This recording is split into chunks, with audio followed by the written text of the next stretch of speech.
Hello friends, ये है सेबी का अकाउंटेंसी एंड कॉमर्स का सिलेबस। और लास्ट वीडियो में हमने अकाउंटिंग स्टैंडर्ड स्टार्ट किया था। उसमें से हम अकाउंटिंग स्टैंडर्ड्स फॉर डिप्रेशन देख रहे थे।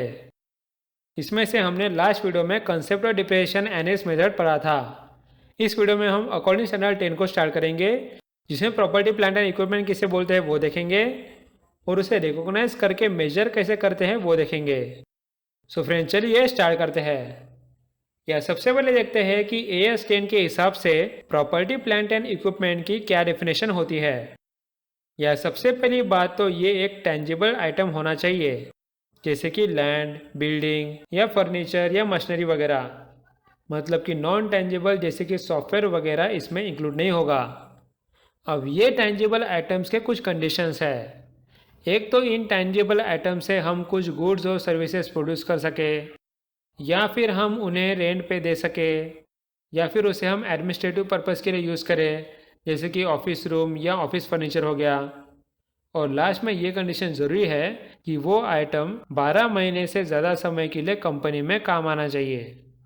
क्लियर है सारे conditions? So property, plant and equipment are tangible items that are held for use in production or supply of goods and services, then for rental to others or for administrative purposes, and are expected to be used during more than a period of 12 months. Next ऐसे कौन सी चीज़ें हैं जिसे हम property, plant and equipment में include नहीं करते। एक होता है biological assets.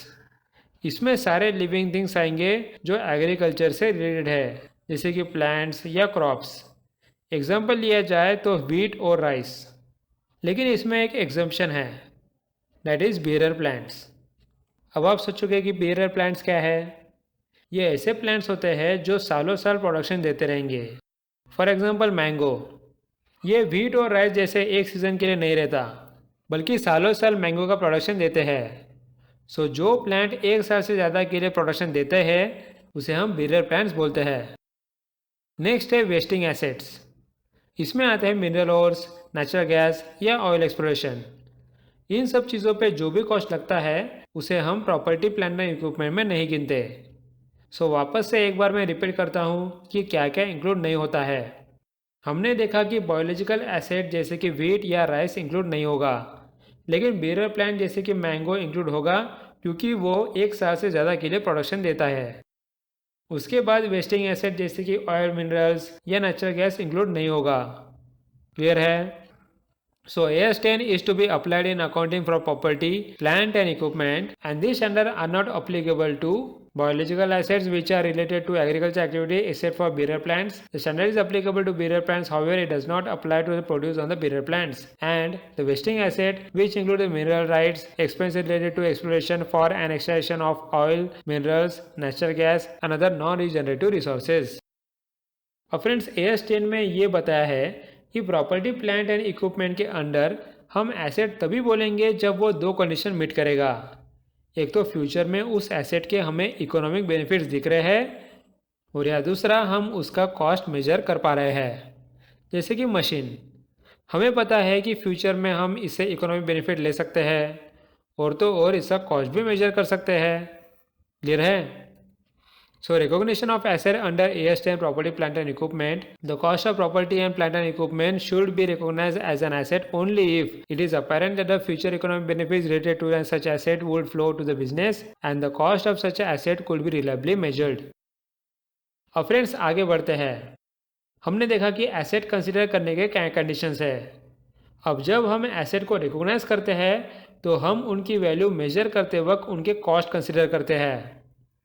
So an item of property, plant and equipment that qualifies for recognition as an asset should be measured at its cost.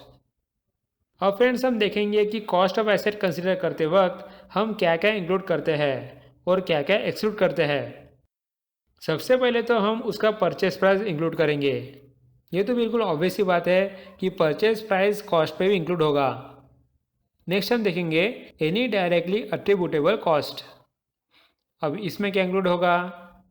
सोचो कि ये मशीन है, तो इसे कंपनी में ट्रांसपोर्ट करने का खर्चा लगेगा, फिर उसे इंस्टॉल करने में खर्चा लगेगा, देन वो इंस्टॉल होने के बाद उसकी टेस्टिंग होगी जिसके लिए भी खर्चा लगेगा, और ये सब करने के लिए कंपनी को एक प्रोफेशनल भी हायर करना पड़ सकता है, उसके लिए भी खर्चा लगेगा। और अगर ये नई मशीन कंपनी के खुद के एम्प्लॉयज़ बना रहे हैं तो उन एम्प्लॉयज़ की सैलरी का भी खर्चा इंक्लूड होगा, right? So the example of directly attributable cost include the cost of employee benefit arising directly from the construction or acquisition of the items of the property, plant and equipment, then cost of site preparation, the initial delivery and handling costs, installation and assembly cost of testing, whether the asset is functioning properly, after deducting the net proceed from the selling any items produced while bringing the asset to that location and condition, such as sample produced when testing equipment and professional fees. अब friends any directly attributable cost include होने के बाद हम include करते हैं decommissioning, restoration and similar liabilities. अब ये क्या होता है, इसे हम एक एग्जांपल से समझते हैं। सोचो कि गवर्नमेंट ने किसी कंपनी को ऑयल एक्सप्लोर करने की परमिशन दी, तो उस कंपनी ने ओशन में ऑयल एक्सप्लोर करने के लिए ऐसी एक ऑयल रिग खड़ी कर दी। अब सोचो कि कुछ सालों बाद उस साइट का पूरा ऑयल एक्सट्रैक्ट हो गया। अब एक्सट्रैक्ट करने के लिए कुछ नहीं बचा। फिर क्या वो कंपनी उस ऑयल रिग को ऐसे ही वहाँ हमेशा के लिए रहने देगी? बिल्कुल नहीं फ्रेंड्स, गवर्नमेंट ये अलाउ नहीं करती। आपको वो पूरा स्ट्रक्चर निकालना पड़ता है या फिर डीकमीशन करना पड़ता है। सो उसके लिए खर्चा लगेगा, राइट? सो उस खर्चे को एस्टिमेट करके हम पहले से ही इंक्लूड करते हैं। ये सारा खर्चा आता है decommissioning, restoration and similar liabilities में। समझ रहे हो? नेक्स्ट हम देखते हैं कि कॉस्ट ऑफ एसेट में क्या क्या इंक्लूड होता है। सबसे पहले तो नए प्रोजेक्ट या ऑफिस का इनॉग्रेशन करते वक्त जो कॉस्ट लगता है वो हमें इसमें इंक्लूड नहीं करना चाहिए। So cost of opening a new facility और business like inauguration cost. Next, नए प्रोडक्ट या सर्विस को एडवर्टाइज करने के लिए जो खर्चा लगता है वो भी हम इंक्लूड नहीं कर सकते। So cost of introducing new product or service, that is cost of advertising and promotional activities. Next, अगर हम स्टाफ को ट्रेनिंग दे रहे हैं या नए कस्टमर्स एक्वायर करने के लिए नए लोकेशन में बिजनेस बढ़ा रहे हैं तो उसके लिए जो खर्चा लगेगा वो भी हम एसेट में इंक्लूड नहीं करेंगे। So cost of connecting business in a new location और with a new class of customer including cost of staff training.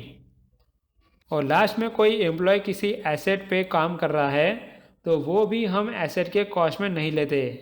उसका रीज़न ये है कि वो सब सैलरी के एक्सपेंस में प्रॉफिट एंड लॉस स्टेटमेंट में कंसिडर करते हैं। So administration and other general overhead cost. Clear है फ्रेंड्स? अब फ्रेंड्स, हमने देखा कि एसेट रिकॉग्नाइज करते वक्त हमने उसकी वैल्यू कॉस्ट में कंसिडर करनी चाहिए। लेकिन फ्रेंड्स, एक बार एसेट रिकॉग्नाइज हो गया कि उसके बाद अगले साल से एसेट को मेजर करने के लिए दो मॉडल होते हैं। एक होता है कॉस्ट मॉडल और यह दूसरा होता है रीवैल्यूएशन मॉडल। सो चलिए हम एक एक करके दोनों मॉडल समझ लेते हैं। सबसे पहले कॉस्ट मॉडल। कॉस्ट मॉडल में हम बस एसेट के कॉस्ट पर ध्यान देते हैं और हर साल उसी से एक्यूमुलेट डिप्रिसिएशन और एक्यूमुलेटेड इम्पेयरमेंट लॉस डिडक्ट करते हैं, जिसके बाद हमें कैरिंग अमाउंट आती है। मैंने आपको इम्पेयरमेंट लॉस के बारे में पिछले वीडियो में ही बताया था। अब यह एग्जांपल लेते हैं। सोचो कि कॉस्ट आती है 10 लाख और हर साल हमें डिप्रेशन लेना है 1 लाख। सो पहले साल एक्यूमुलेटेड डिप्रेशन आएगा 1 लाख, उसके बाद इम्पेयरमेंट लॉस को हम 0 कंसिडर करते हैं। सो हमारा कैरिंग अमाउंट आएगा 9 लाख। उसी तरह नेक्स्ट ईयर कॉस्ट रहेगा 10 लाख, लेकिन एक्यूमुलेटेड डिप्रेशन पिछले साल का 1 लाख मिला के इस साल 2 लाख आएगा, जिससे कैरिंग अमाउंट आएगी 8 लाख। और नेक्स्ट ईयर भी एक्यूमुलेटेड डिप्रेशन बढ़कर 3 लाख होगा और कैरिंग अमाउंट आएगा 7 lakh. So after recognisation as an asset, an item of property, plant and equipment should be carried at its cost less any accumulated depreciation and any accumulated impairment losses. अब friends, हमने यहाँ observe किया कि asset की cost change नहीं हुई, लेकिन अगर कॉस्ट चेंज होती है तो हम क्या करेंगे? सो चलिए देखते हैं। सोचो कि ये आदमी एक मशीन का प्रोड्यूसर है और हमने उसे 10 लाख की ये मशीन खरीदी। अब हमें उसे 10 लाख पे करना है तो वो हमारी लायबिलिटी होगी, और हमारे पास 10 लाख की मशीन है तो वो हमारा एसेट है, राइट? अब सोचो कि अगर आगे जाके वो प्रोड्यूसर ने मशीन की प्राइस कम कर दी और हमें बोला कि आप बस 9 लाख भर दो, सो अब हमारी लायबिलिटी कम हो गई, इसलिए हम एसेट की वैल्यू भी कम करेंगे। नेक्स्ट सिनेरियो लो कि प्रोड्यूसर ने बोला कि मटेरियल कॉस्ट ज़्यादा लगने की वजह से या कोई और रीज़न की वजह से हम मशीन की प्राइस 11 लाख करते हैं। सो फ्रेंड्स, अब हमारी लायबिलिटी बढ़ गई, सो हमें एसेट की वैल्यू भी बढ़ानी होगी। क्लियर है? So if the related asset is measured using the cost model, changes in the liability should be added to or deducted from the cost of the related asset in the current period. That is, the similar changes in asset should be made. अब friends, हमने देखा था कि asset को recognise करने के बाद हम उसे मेजर करने के लिए दो मॉडल यूज़ कर सकते हैं, एक तो कॉस्ट मॉडल और या दूसरा रिवैल्यूएशन मॉडल। यहाँ हमने कॉस्ट मॉडल कवर कर लिया, अब हम रिवैल्यूएशन मॉडल देखेंगे। रिवैल्यूएशन का बेसिक भी कॉस्ट मॉडल जैसा है। यहाँ बस हम मार्केट की फेयर वैल्यू या प्राइस कंसिडर करके एसेट की वैल्यू निकालते हैं। एग्जांपल लेते हैं।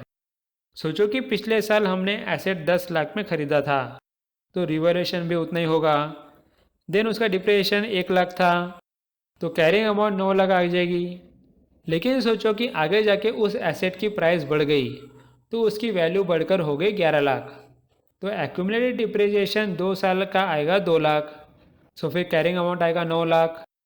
फिर अगर उसके अगले साल एसेट की डिमांड कम हो गई और उसकी प्राइस 9 लाख रह गई, तो 3 साल का एक्यूमुलेटेड डिप्रिसिएशन रहेगा 3 लाख और यह कैरिंग अमाउंट आएगा 6 लाख। सो आप समझ रहे हो कि कैरिंग अमाउंट कैसे ड्रास्टिकली चेंज हो रहा है। So after recognition as an asset, an item of property, plant and equipment whose fair value can be measured reliably should be carried at a revalued amount, being its fair value at the date of revaluation less any subsequent accumulated depreciation and subsequent accumulated impairment losses. Revaluation should be made with a sufficient regularity to ensure that the carrying amount does not differ materially from that which should be determined using the fair value at the balance sheet date. और friends, यहाँ मैं आपको एक बार बताना चाहता हूँ कि अगर हमने किसी एसेट को रिवैल्यूएशन मॉडल अपनाया, तो उस पूरे एसेट क्लास को हमने सेम मॉडल अपनाना पड़ता है। फॉर एग्जांपल, अगर किसी कंपनी के एक मशीन पे आपने रिवैल्यूएशन मॉडल यूज़ किया, तो बाकी सारे मशीन्स पे आपको रिवैल्यूएशन मॉडल यूज़ करना होगा। उसी तरह अगर आपने कंपनी के किसी एक बिल्डिंग पर रिवैल्यूएशन मॉडल यूज़ किया, तो उसके सारे बिल्डिंग्स पे आपको सेम मॉडल यूज़ करना होगा। क्लियर है? ऐसे हर क्लास को अप्लीकेबल होगा। So let's see what it says. If an item of plant, property and equipment is revalued, the entire class of the property, plant and equipment to which that asset belongs should be revalued. A class of property, plant and equipment is a grouping of assets of a similar nature and used in operations of an enterprise. The following are examples of separate class. It is land, land and buildings, then machinery, ships, aircraft, motor vehicles, furniture and fixtures, office equipment and behaviour plants. अब friend, next जो मैं आपको concept बताने वाला हूँ वो इस video का सबसे हार्ड और इम्पोर्टेंट कंसेप्ट है। बट डोंट वरी, मैं आपको क्लियरली समझाऊंगा, बस आप थोड़ा फोकस कीजिए। हमें पता है कि कंपनी के एसेट करंट प्राइस या फेयर वैल्यू पे किए जाते हैं। या सोचो कि किसी मशीन का कैरिंग अमाउंट है 5 लाख। अब कंपनी ने जब इस एसेट को रीवैल्यू किया, तो उसकी वैल्यू आई 3 लाख, जो कि कैरिंग अमाउंट से कम है। सो ऐसी सिचुएशन में हमें 2 लाख का लॉस हो रहा है, इसलिए हम इस 2 लाख को प्रॉफिट एंड लॉस स्टेटमेंट में एक्सपेंस के नाम पे बुक करेंगे। अब हमारा नया कैरिंग अमाउंट आ जाएगा 3 लाख। सोचो कि आगे जाके रीवैल्यूड अमाउंट आती है 7 लाख, जो कि हमारे प्रेजेंट कैरिंग अमाउंट से 4 लाख से ज़्यादा है। सो सबसे पहले हम इसका 2 लाख का प्रॉफिट बुक करेंगे, जिससे हमें जो 2 लाख का एक्सपेंस हुआ वो हम कंपनसेट कर सके। अब क्या बचा हुआ 2 लाख हम प्रॉफिट कंसीडर कर सकते हैं? नहीं फ्रेंड्स, ये हमें एक्चुअल प्रॉफिट नहीं हुआ है, बस रिवैल्यूएशन की वजह से वैल्यू बढ़ गई है। इसलिए हम बचे हुए 2 लाख को बैलेंस शीट के रिवैल्यूएशन सरप्लस में रखेंगे। ओके, अब इसका ही अपोजिट सिनेरियो देखते हैं। यहाँ भी हमारा कैरिंग अमाउंट है 5 लाख, लेकिन कंपनी ने जब ऐसे रिवैल्यू किया तो फिर अमाउंट आ गई 10 लाख। अब हम इसे प्रॉफिट नहीं लिख सकते, सो हम एक्स्ट्रा 5 लाख बैलेंस शीट के रिवैल्यूएशन सरप्लस में डाल देंगे। अब हमारा नया कैरिंग अमाउंट कंसिडर कर लो 10 लाख।